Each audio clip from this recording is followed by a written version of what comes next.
So, for the past few years, I've been modeling customs around the push-along or just anything in the diecast range. However, if you've been keeping up to date about Thomas news, you'll likely know about these.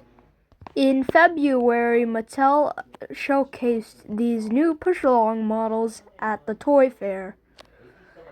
And I guess I should probably discuss them given I model diecast. Let's begin with Thomas. I quite like him. He gives me Tommy vibes from his unpainted lamp and yellow whistles. I also like how his whistles are separately molded, unlike the previous diecast ranges. The only thing I'll complain about is his frames, because they look weird. I also appreciate how they brought back an actual space between the splasher and tanks, because this has been absent for nearly 10 years. Up until this point. The rivets are okay, but I could live without them. However, the push-along chassis makes him look fat. Alright, let's move on to Percy. I quite like him. His running board is reused from the All Engines Go model, which I'm not really complaining about. It looks good enough for me. The whistles are amazing, especially compared to what we had before. Another weird thing is this bunker. I don't understand why it's gray. It was black on the original, so I really don't know why it's gray, but it doesn't really bug me that much. I personally don't like how large the number 6 is, and I'm pretty sure it's like the wrong font, but it doesn't really change anything about my thoughts on the model. Overall, he's pretty good. Alright, next up James, and I have a big bone to pick with him. First of all, his wheels are gray instead of black. I don't know why they did this, but they just did. Next up is the frames. They look so long and it feels weird with the black square in the middle of it. I understand it's for injection molding, but it looks weird. It's weird because none of these issues were with the All Engines Go model. Next up is the stupid handrails, because they don't even align with the firebox how they're supposed to. It looks so weird. On the originals, they just stopped at the firebox, which honestly makes it look a whole lot better. I understand that these are the limitations of printing on details, but seriously, why not just mold them? It's not that hard. The Take Along and Adventures models had molded handrails. Another thing I have to pick about is how James's smokebox diameter is basically the same as Henry's.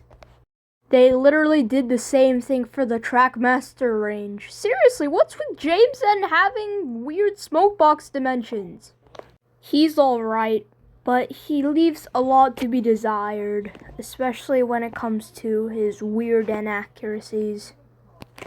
Alright, time for a big strong Henry. I'm a little surprised that they made Henry out of all characters, given his irrelevance in recent years. I must say, I really do like his running board piece. It looks a lot better than previous years. I also appreciate how they painted the frames instead of just leaving them in red. However, some of the negatives include that he doesn't have a whistle. I really don't know why he doesn't have a whistle. He also only has one leading axle instead of 2. I really think they should have extended Henry so that he would have the correct wheel arrangement and so that he would look longer than James, because they're basically the same length. Another weird thing is that his tender doesn't have a running board and buffer beam. I mean, James got one, so I don't see why they didn't give it to Henry. Another thing that's a little weird is the fact that they molded Henry's smoke pipes and splashers together. I think that this trend started with All Engines Go models. It doesn't bug me a lot, and I know that a lot of modelers will likely just fix it up with gray paint once they paint over the running board and stuff to make it prop accurate. Another thing that's weird is that Henry doesn't have third splasher. I know that this is probably for space constraints, but it looks weird, especially compared to the push-along model. And that's it for Henry. I'll keep Annie and Clarabelle quick and brief. They're okay. I'm pretty sure they reused the old tooling. They still have the original push-along wheels, which is a bit odd, but there's nothing to really write home about with them. However, I will say that they gained eyelashes finally. They also include the glowing interior, which is okay, I guess. They also have the little step ladder things. So that's about it for Annie and Clarabelle. I have to mention this, but the Mattel 80th Ruby Thomas, I'll be quick and brief with this one. The metallic detail is good, especially on the side rods and running board, and the Ruby cars are whatever, they're just retooled all engines go ones. The faces are different from the regular model. I can't decide which one I like more. I'm leaning more towards the regular release. So that's it. It's a pretty good little model. Here's the Railway Series diecast Thomas. I mean, it's okay. At least they bothered to make one, but there isn't very good high quality photos of it, so here's the only thing we have. It's only missing a few paint and stuff. I'm assuming this is artistic purposes, but it just makes it look damaged and weird.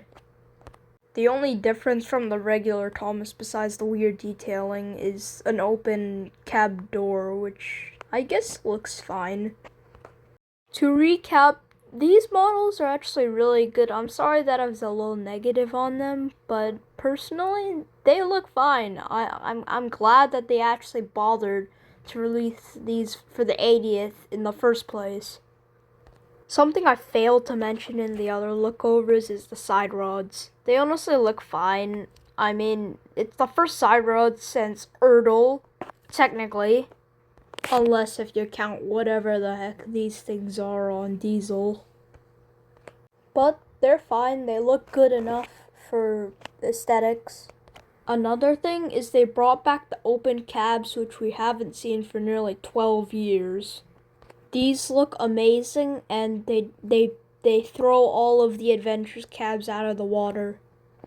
So that's about it. Thank you for watching, and I'll see you in the next one.